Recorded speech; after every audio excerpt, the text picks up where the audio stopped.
물론 사람 일은 모르는 거니까 그렇게 그 관계가 다시 인연이 될 수도 있으니까 그렇게 해서라도 붙잡고 싶겠지만 그렇게까지 되기 위해서는 마음이 큰 쪽이 감수해야 할 부분이 생각 이상으로 정말 많습니다.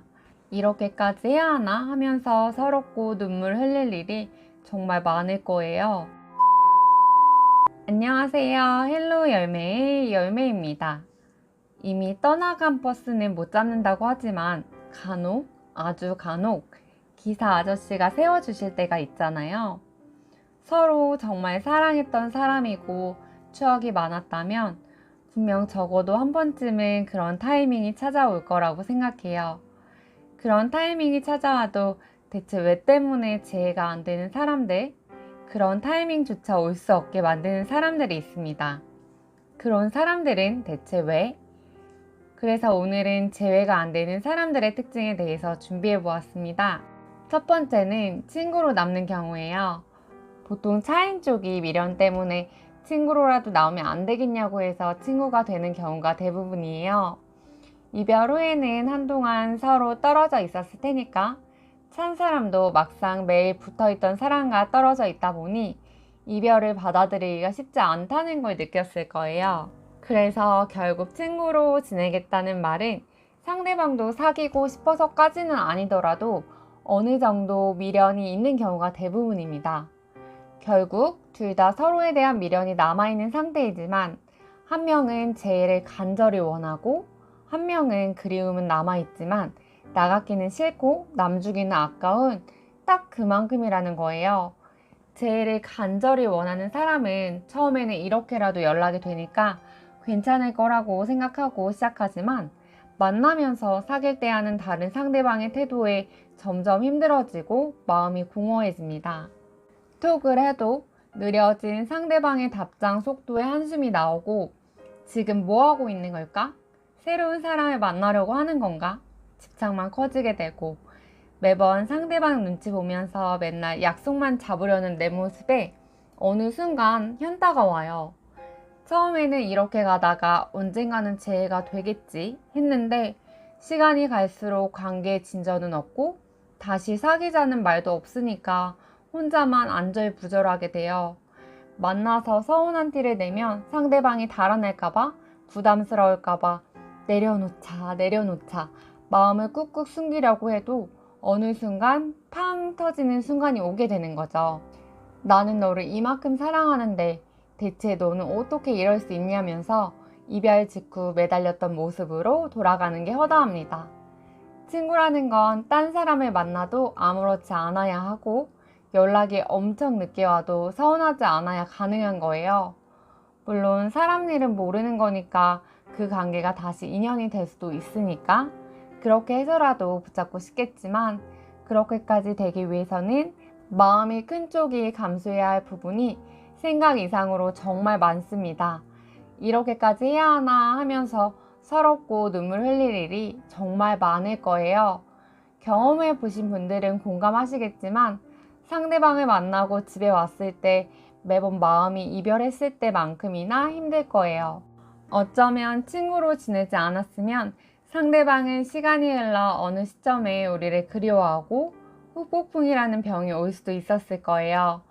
그런데 친구로 지낸다는 건 상대방이 마주하게 될 후폭풍의 병에 약을 주고 그리움들을 채워주고 있는 것과 마찬가지입니다.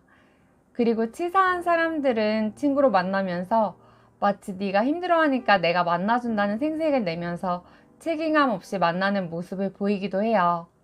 그렇게 우리를 만나면서 아직도 나를 못 잊고 있네. 우리의 마음이 그렇게 확인이 되어버리면 우리에게 조금이라도 남아있던 미련까지도 점점 사라지면서 어느새 우리를 불편하고 부담스러워합니다. 그러다가 결국 의무적인 연락을 하게 되고 시간이 흘러서 본인도 마음이 괜찮아지고 새로운 사람이 눈에 보이기 시작하면 이제는 친구로 지내는 것조차 그만하자고 말합니다. 진짜 이기적이죠. 그래서 차인 사람들은 이별을 최대한 빨리 인정할수록 재회가 더 빨라져요.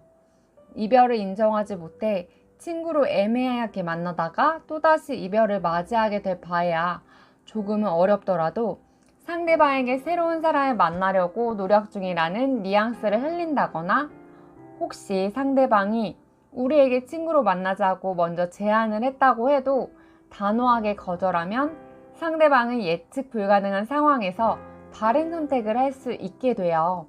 오히려 관계는 달라질 수 있습니다. 사람의 심리가 그렇거든요.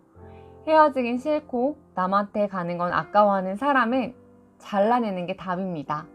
그래야 소중함을 느껴요, 여러분. 두 번째는 상대방에게 후폭풍 올 시간을 안 주는 사람들입니다. 매달리는 것도 습관인 거 아시나요? 한 번도 매달리지 않은 사람은 있어도 한 번만 매달려 본 사람은 없다는 거. 예를 들어 어떤 커플이 헤어졌고 그때 남자가 미친 듯이 매달렸더니만 상대방이 잡혀서 이번에도 매달려 보려고요 하시는 분들은 다시 한번 생각해 보셔야 하실 게 있어요. 그때 재회를 한 이유가 상대방이 정말 다시 여러분에게 사랑을 느껴서 재회를 했을까요? 아니면 단지 정 때문에? 아니면 짠해서 재회를 했던 건 아닌지 냉정하게 다시 생각해 보셔야 해요. 사실 막무가내로 매달리는 모습에 다시 사랑을 느끼기는 정말 힘들고 결국 얼마 못 가서 다시 지금처럼 헤어질 확률이 높습니다. 사람은 무언가를 움켜쥐려고 하면 모래처럼 빠져나가 버리고 쫓으면 쫓을수록 멀어지거든요. 그렇게 매달리지 말라고 해도 우리가 매달릴 수밖에 없는 이유는 상대방에게 새로운 사람이 생겨버릴까봐, 더 늦으면 상대방이 날 잊어버려서 못 잡을까봐 불안해서죠.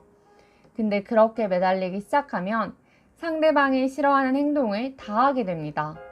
어떤 날은 정말 이별을 인정해야지 하면서 마음을 먹고 상대방에게 이제 이별을 인정한다고 잘 살라고 말합니다.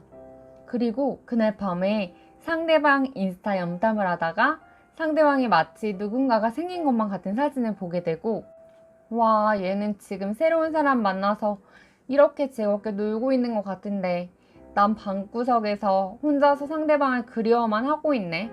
이러다 보면 또 하루도 채 되지 않아 상대방에게 너가 어떻게 이럴 수 있냐면서 상대방에게 급발진을 하기도 해요. 그러다 갑자기 서러움에 복받쳐 막무가내로 전화해서 집 앞에 찾아가기도 하고, 이러면 상대방이 정말 싫어합니다. 정말 마음 아프지만 계속 매달리면 점점 있던 애틋한 정도 사라지게 돼요. 그래서 그 순간에는 우리에 대한 매력이 상대방 마음속에는 1도 안 남는 상태까지 이르게 되어버리는 거예요. 사실 상대방은 처음 우리와 사귀기 위해서 별별 노력을 다 했을 텐데 지금은 무슨 행동을 해도 자기 옆에 있으니까 그만큼 상대방에게 우리의 가치는 떨어져 있어요. 상대적으로 상대방은 우리에게 가치가 높게 평가되어져서 어쩌면 거의 연예인급수로 생각돼서 금방이라도 누굴 만날 것만 같잖아요. 근데 조금만 이성을 차려보면 그랬던 사람이 아니라는 거 잘 아시잖아요. 항상 말씀드리지만 이별은 찬 사람이든 차인 사람이든 똑같이 힘들어요. 상대방에게 여러분들도 분명히 특별한 사람이었으니까요.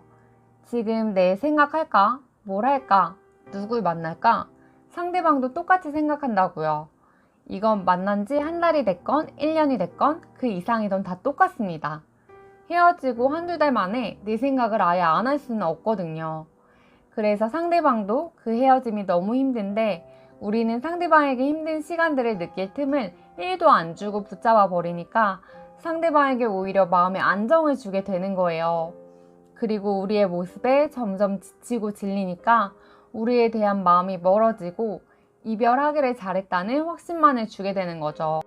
혹시 지금까지 많이 매달리셔서 너무 걱정되시나요? 그렇지만 지금이라도 늦지 않았어요. 지금이라도 정말 꾹 참아보세요. 그러면 의외로 또 새로운 기회가 찾아올 수도 있어요. 매달리던 사람이 갑자기 연락을 끊으면 어쨌든 상대방은 궁금증이 생기기 시작해요. 이쯤 되면 매달릴 때가 됐는데 왜 연락이 없지? 라는 생각을 분명히 하게 돼요. 왜냐하면 사람은 학습의 동물이고 어쨌든 상대방은 우리가 그동안 매달리는 것에 학습이 되어 있기 때문이에요. 물론 궁금하다고 해서 모두가 연락이 오거나 재회를 원하는 건 아니에요. 그렇지만 헤어진 원인이 해소가 되지 않으면 어쨌든 우리에 대해서 더 생각하게 되고 계속해서 왜지 하는 궁금증에 머물 수 있어요.